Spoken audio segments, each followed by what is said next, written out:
Hi guys! Nandito naman tayo sa Studio Radio Live. Last week, nag-message tayo ng ilang tao para mag-send sa atin ng first impression video nila sa Yours Truly, Reason B. Tingnan natin kung sino-sino ang mga mukha na nag-send ng video nila.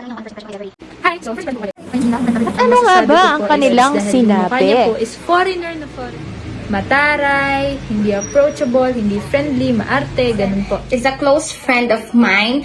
I first met nung grade 11 kami. She was my classmate and my first impression to her is very Englishera siya.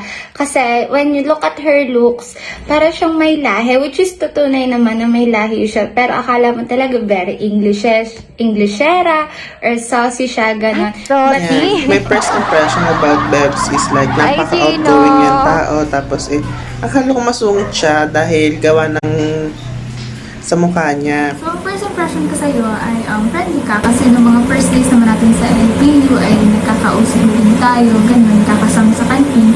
At saka akala ko, since na may lahi ka, hindi ka marunong mag-Tagalog. Pero, nung Ang dami talaga nagkakamali dyan sa days na hindi ako marunong Tagalog. May pagkabarato ka din. Yun nga, maganda yung personality mo kasi maganda ka na, mabait ka na, matalino ka pa. So, yun. Ay competitive talaga. Hanggang ngayon, hindi yun nababago kasi first day pa lang nakita ko, uy, itong classmate mo to, mukhang palaban ka, parang hindi ka magpapatalo, ganyan. And hanggang ngayon naman, hindi pa rin nagbabago si Beverly, lagi pa rin siyang focus sa kanyang ACADS, active siya sa mga activity ng school, yan, LPU stagers siya. Noong day by day, nung nakilala ko pa siya, doon na talaga lumabas yung tunay niya ugali. Masayahin. Alam mo yun, lahat ng mga gagawin, alam niya. Tapos yun, masaya siya kasama. Talagang napaka-lively. As in, walang lungkot, ganon.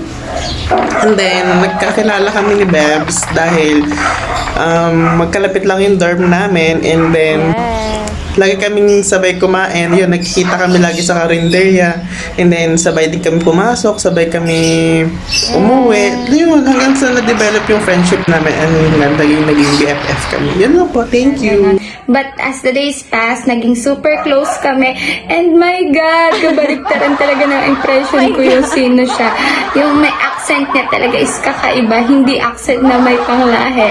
But anyways, she's a very nice friend naman. And ano pa masasabi ko? Bakit pa kami naging close? Is because mayroon organization sa LPU, which is the LPU Stagers. And nagkataong kasali siya doon and kasali din ako doon. So, doon nagkaroon pa kami ng mas maraming time mag-bond outside the room kung saan nagpa-practice kami ng rehearsals, ganyan. And very good din siya sa acting. Very todo din siya. And another thing pala, si Beverly Reason, pag sa mga recitation, sobrang rami niyang nasasabi. Minsan out of the topic na.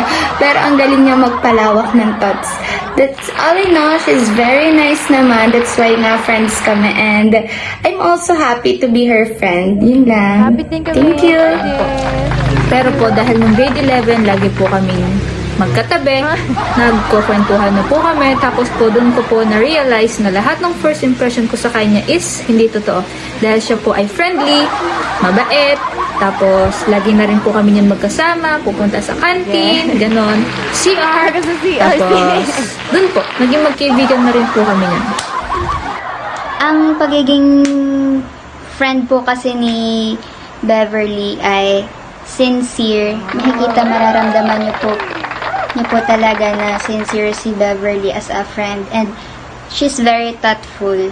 And yun po, thankful din ako kasi nakilala ko siya. Nagkaroon kami ng memories na dalawa. And as a group kami magkakabarkada. And ayun, mabait si Beverly. Kahangahangang estudyante. Thank you. Hi, Beb. Ay, ang ganda naman nito. You're really friendly, outgoing, tapos approachable. As in, sobrang approachable mo. Sobrang friendly mo kasi ikaw yung una nag-approach, di ba? Tapos, nagchika-chika agad tayo, ganyan. Parang, hindi ka nahihiya. I mean, in a good way naman na hindi ka nahihiya kasi nga, ang gaan agad ng looks mo. I consider you as one of my best friends kahit ngayon magkalayo tayo. Parang, alam mo yung feel ko pa din na super friends tayo. Ganyan. As in, ang solid kasi yung sinabi natin. And sana magtuloy-tuloy yan hanggang dulo, girl. Kasi Yes. pangarap ko pa